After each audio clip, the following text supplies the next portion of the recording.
مرتے وقت انسان کے دل و دماغ سے ہر چیز نکل جاتی، سب کچھ بھول جاتا ہے، اپنا مال، دولت، بینک بیلنس، گاڑیاں، محل، عزیز و اقارب، دوست، رشتہ دار۔ مرنے والا انسان سب کچھ بھول جاتا ہے، مگر سنو، مرتے وقت انسان دو لوگوں کو بہت زیادہ یاد کرتا ہے۔ دو لوگ ہرگز نہیں بھولتے، دو لوگوں کو بہت زیادہ یاد کرتا ہے، ان کو سامنے بٹھا کے چیخنے کی کوشش کرتا ہے، ان کے غم میں، ان کے ارمان میں رونے کی کوشش کرتا ہے، مگر رو بھی نہیں پاتا۔ حضرت مولانا جلال الدین رومی رحمت اللہ تعالی علیہ فرماتے ہیں میرے محلے میں ایک شخص زندگی موت کی جنگ لڑ رہا تھا، مرنے والا تھا، موت کے بالکل قریب تھا۔ لوگ میرے پاس آئے، حضرت ہمارا ایک شخص مرنے والا ہے، آپ آئے نا، انہیں کلمہ پڑھنے کی تلقین کریں، قرآن پڑھنے کی تلقین کریں۔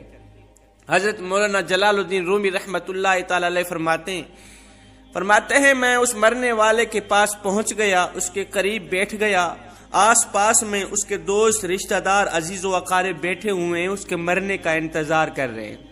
اب اس مرنے والے کی آنکھیں چھت پہ لگی ہوئی ہیں، کچھ سوچ رہا ہے، اللہ نے اسے بولنے کی توفیق دی۔ وہ رو کر کہنے لگا میرے بچے کہاں ہیں؟ اللہ اکبر! اس کو نہ کمایا گیا مال یاد آیا، نہ دولت یاد آئی، نہ گاڑی، نہ بنگلہ، نہ بینک بیلنس، نہ عزیز و اقارب، دوست، رشتہ دار، یہاں تک کہ نہ تو اسے ماں یاد آئی، نہ تو اسے باپ یاد آیا، نہ بہن، نہ بھائی۔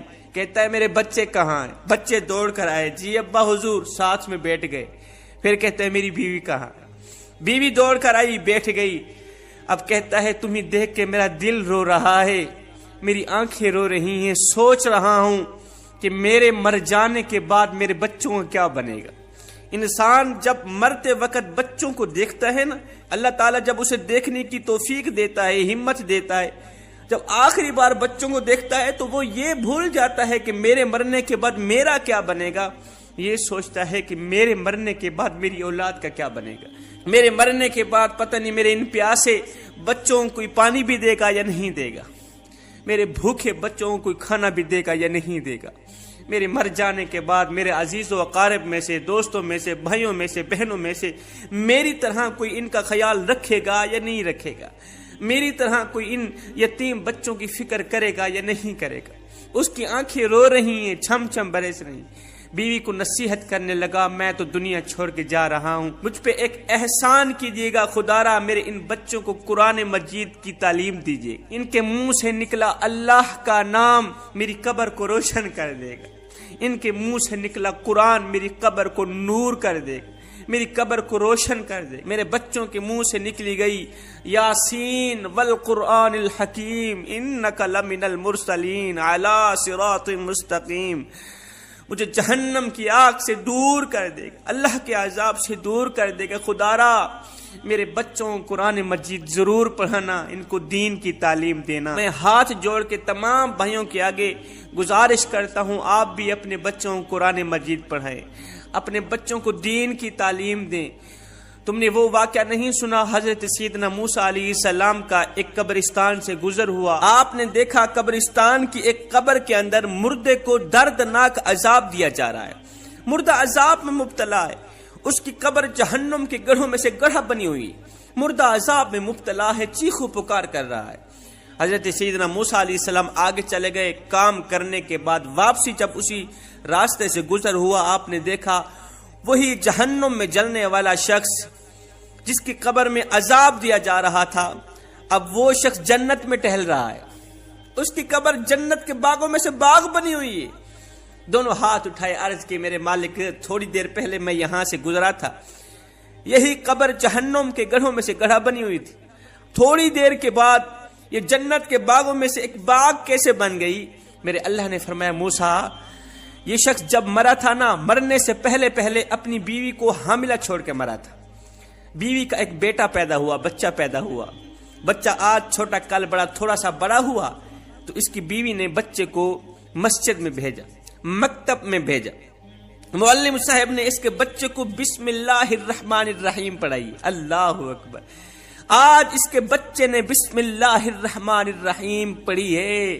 موسیٰ مجھے حیا آتی ہے کہ بچہ میرا نام لے، مجھے حیا آتی ہے اس کا بچہ میرا نام لے، اور میں اپنا نام لینے والے بچے کے باپ کو جہنم میں ڈالوں، یہ میری رحمت گوارا ہی نہیں کرتی۔ اس لیے کہتا ہوں اپنے بچوں کو قرآن مجید کی تعلیم دے۔ اگر تم چاہتے ہو کہ تمہاری قبریں روشن ہوں، عذاب تمہارے قریب بالکل نہ آئے، تو اپنے بچوں کو قرآن مجید کی تعلیم دینا۔ حضرت مولانا جلال الدین رومی رحمت اللہ تعالی علیہ فرماتے ہیں، وہ توبہ کرتا کرتا یہ کہتا کہ میرے بچوں کو قرآن کی تعلیم دینا، انہیں اچھا بنانا، ایک دم اس کی زبان لڑکھڑانے لگی، ایک دم اس کے ہونٹ کانپنے لگی، اس کا بدن کانپنے لگا، موت کا فرشتہ آ گیا روح نکالنے کے لیے۔ ہائے، فرماتے ہیں جب انسان کی روح نکلتی ہے تو اس کا منہ کھل جاتا ہے۔ جب انسان کی روح نکلتی ہے نا تو انسان کا منہ کھل جاتا ہے، دونوں ہونٹ ایک دوسرے سے جدا ہو جاتی۔ انسان کی روح انسان کے پیروں سے نکلتی ہوئی اوپر کی طرف آتی ہے، جب دل اور پھیپھڑوں تک پہنچتی ہے تو یہ وہ لمحہ ہوتا ہے، یہ وہ وقت ہوتا ہے کہ جب انسان زندگی میں پہلی بار، دنیا میں پہلی بار فرشتے اور شیطان کو دیکھتا ہے۔ یہ وہ وقت ہوتا ہے جب روح دل اور پھیپھڑوں تک پہنچتی ہے نا، یہ وہ مرحلہ ہوتا ہے جب انسان شیطانوں اور فرشتوں کو دیکھ رہا ہوتا ہے۔ ایک طرف شیطان اس کے کان میں مشورے دیتا ہے، دوسری طرف اس کی زبان سے اس کے عمل کے مطابق الفاظ نکلنے لگتے ہیں۔ اگر انسان نیک ہوتا ہے، اگر نمازی ہوتا ہے، اگر عبادت گزار ہوتا ہے، اگر اللہ کا نیک بندہ ہوتا ہے، تو پھر اس کا دماغ اس کی زبان کو کلمہ پڑھنے کی تلقین کرتا ہے، اللہ اکبر، قرآن پڑھنے کی تلقین کرتا ہے، درود پڑھنے کی تلقین کرتا ہے۔ اگر انسان نیک ہوتا ہے تو، اگر انسان نیک نہیں ہوتا تو پھر اس کا جو دماغ ہوتا ہے وہ عجیب سی ہیبت کا شکار ہو جاتا ہے اور انسان شیطان کے مشورے کو قبول کر بیٹھتا ہے۔ جب انسان شیطان کے مشورے کو قبول کر بیٹھتا ہے پھر کوشش کرتا ہے کلمہ پڑھنے کے، لیکن نہیں پڑھ پاتا۔ صاحب آج ہماری آنکھیں کھلی ہیں، آج ہماری سانسیں چل رہی ہیں، قبل اس کے کہ یہ وقت گزر جائے، کاش میری بات تیرے دل میں اتر جائے۔ یہ زندگی کے لمحے میرے اور آپ کے لیے غنیمت ہیں۔ آخرت کے لیے کچھ اکٹھا کر لو، آخرت کے لیے کچھ اکٹھا کر لو، مرنے سے پہلے قبر کی روشنی کے لیے کچھ اکٹھا کر لو، کیڑوں مکوڑوں سے بچنے کے لیے کچھ اکٹھا کر لو۔ معلوم نہیں پھر فرصت ملے نہ ملے، معلوم نہیں پھر یہ زندگی کے لمحے ملے نہ ملے۔ آمین ثم آمین، وما علینا الا البلاغ المبین۔